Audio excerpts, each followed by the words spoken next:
Hello, friends. Welcome to Creative Medicine. In this lecture, we will learn about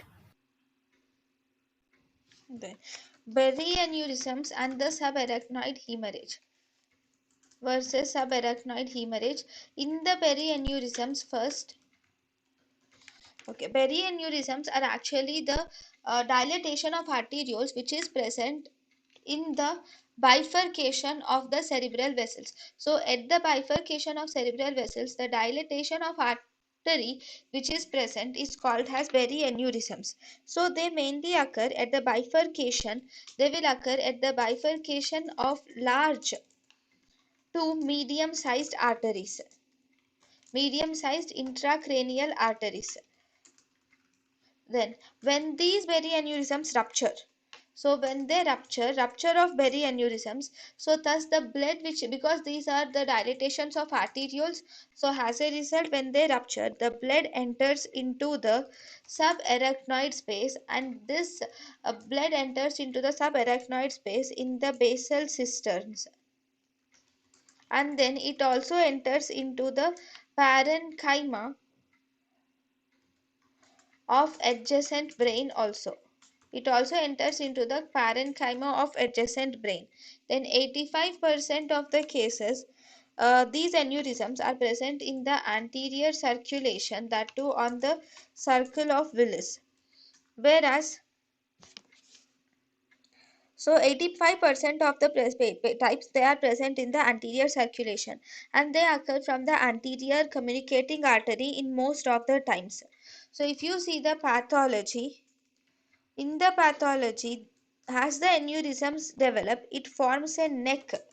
There is a neck and with a dome is present. So this is the neck, and there is a neck and there is a dome is present in the aneurysm. So the length, what is important here is the length of the neck and also the size of the dome is important if we are planning the neurosurgical intervention.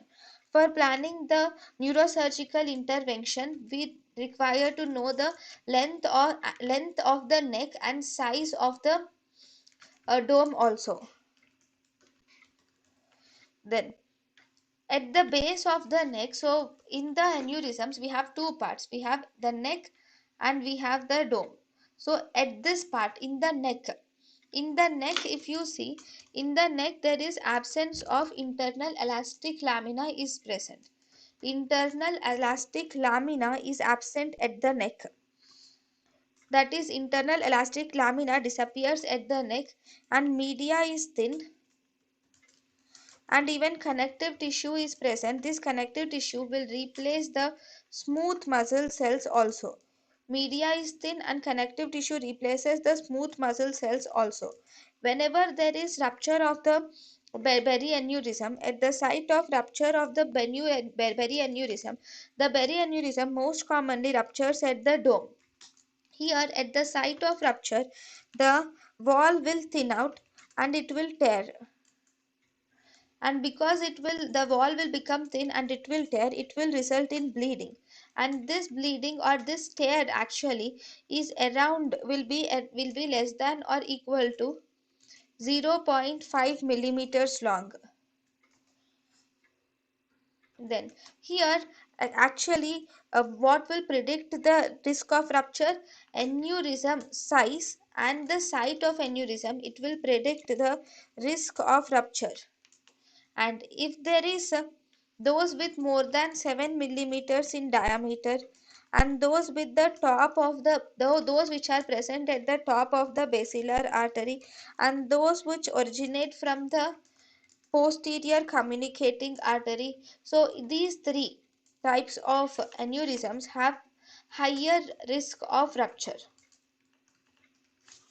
So if they are arising from more than 7 millimeter, if they have a size or diameter of more than 7 millimeters, or if they arise from the top of the basilar artery, or if they are originating from the posterior communicating artery, then they have a higher risk of rupture.